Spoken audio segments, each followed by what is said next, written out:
medyo mayroong mga maliliit na buko na rin yung mangga. So malalaman na natin kung Indian mango ba ito o mangga talaga na piko or kalabaw.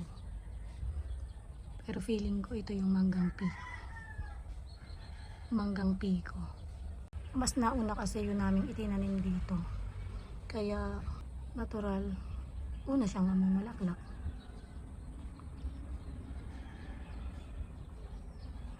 Nakakatuwa, napakababa lang niya. Ayan. Puno na niya kaagad. Oh.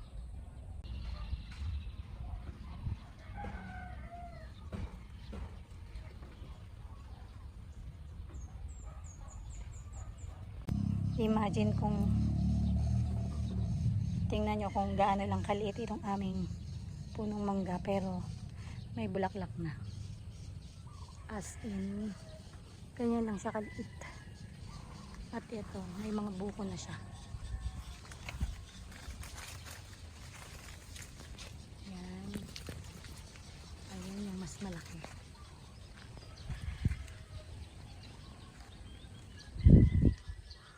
Tayong pa yung iba.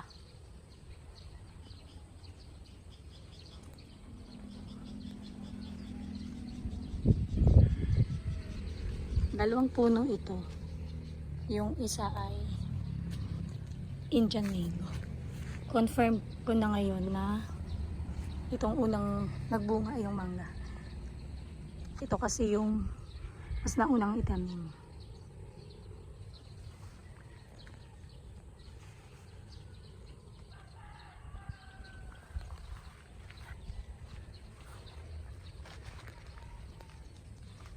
Ganyan lang siya kaliit.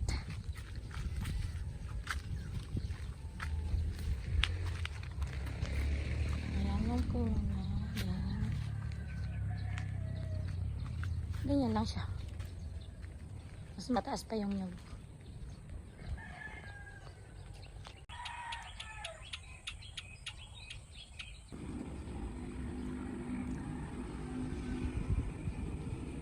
Lumalaki na yung bunga ng aming mangga. Ayan. Ito yung kaunahan.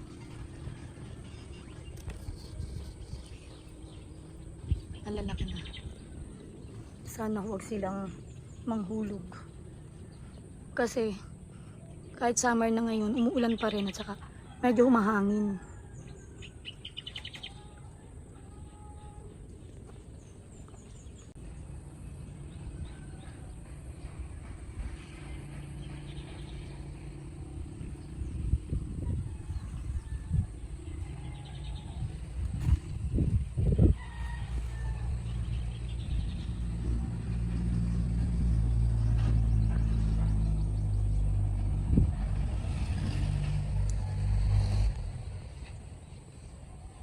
Ayun yung pinakamalaking bunga.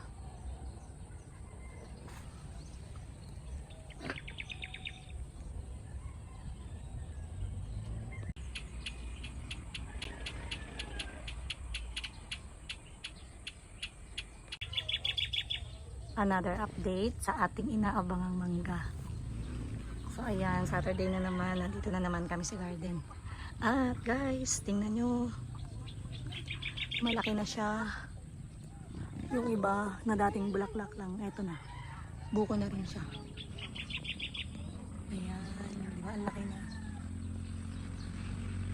Kaya lang, dahil palagi, kahit summer na, umuulan pa rin dito sa lugar namin. Ayan, nawala yung bunga nitong isa, bumagsak na. Tapos hindi makinis yung mukha nung yung pisngi ng mga mangga kasi nga siguro dahil maulan. Tsaka medyo mahangin-hangin pa rin. Ito pa yung bigger one. At saka lalo na yun, nasa dulo. Yun. Yan. Tsaka ito. Diba? Siguro 1 month pa. Mumukbang na kami ng mangga dito sa garden. Ayan. Another mango update. Munti na lang yung kanilang bunga.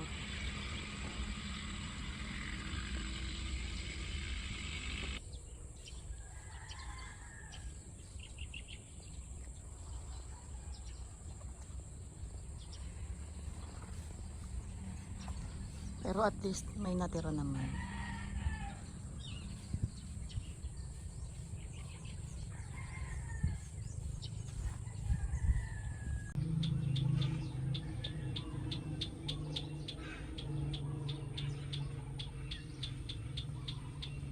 Dahil lagi kong binabanggit na malit lang itong aming mangga.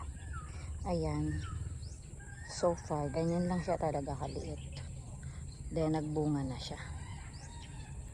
Pero hindi siya yung nabibili na yung dwarf. Or, hindi pala dwarf. Yung from budding or grafted. Hindi siya ganun. Talagang from seeds siya. Matagal lang namin siya bago inilipat sa lupa, kaya ayan nabansot. So ganyan lang siya liit. First time niyang magbunga at ayan.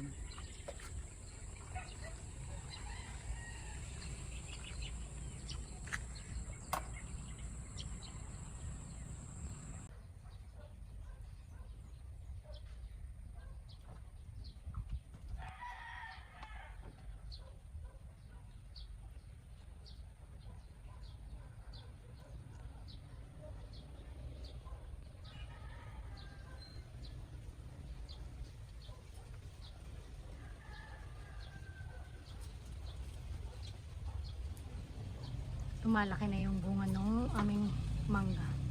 Pero habang lumalaki sila, nababawasan sila. Bumabagsak yung mga ibang bunga. Malalaki na rin yung mga mangga. Pero medyo nabawasan yung kanyang bunga. Ang daming bumagsak. Sana naman ilas ng pagbagsak ng bunga itong mga narito sa baba. Update ulit sa mga mangga namin natira. Ilan na lang yung natirang bunga nito. Ito na lang. Pero mabilis silang lumaki. Yung iba lang hindi maganda ang shape. Yan. Update ko kayo doon sa mangga. Malaki na yung bunga. Pero aapat na lang yung natitira. Sa dami ng bunga niya, nagbagsakan na yung iba. And then, sana wala nang bumagsak pagbalik uli namin dito. Ayan na lang sila. Dalawa lang yung medyo maganda ang pagkakalaki. Yung dalawa ay parang hindi rin naman maganda ang tsura. Sana ay may matira. So far, doon sa aming inaabangan o ating inaabangan na mangga, dadalawa ang lumaki talaga. Ito at saka ito lang. Ayan. Sana naman ay hindi na ito bumagsak at tuluyan na siyang gumulang, kung hindi man siya mahinog sa puno. At na-excite na kami na kainin siya dito. Ito na yung mga mangga namin. Dalawa to. Ayan, malaki na. Tsaka ito. Hindi ba apple mango to? Kasi may ibang kulay. Siguro man di pa siya hinog. Kasi simula't simula ganyan yung kulay niya. Medyo pa pink, pa orange yung dun sa may kanyang tangkay.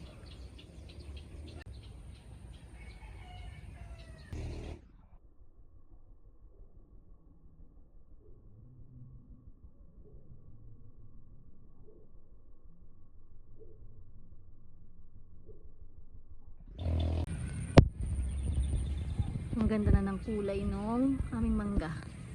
Pwede na ba itong i-harvest?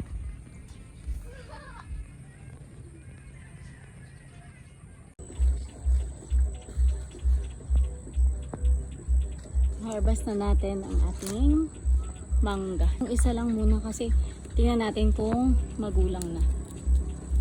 Ayan.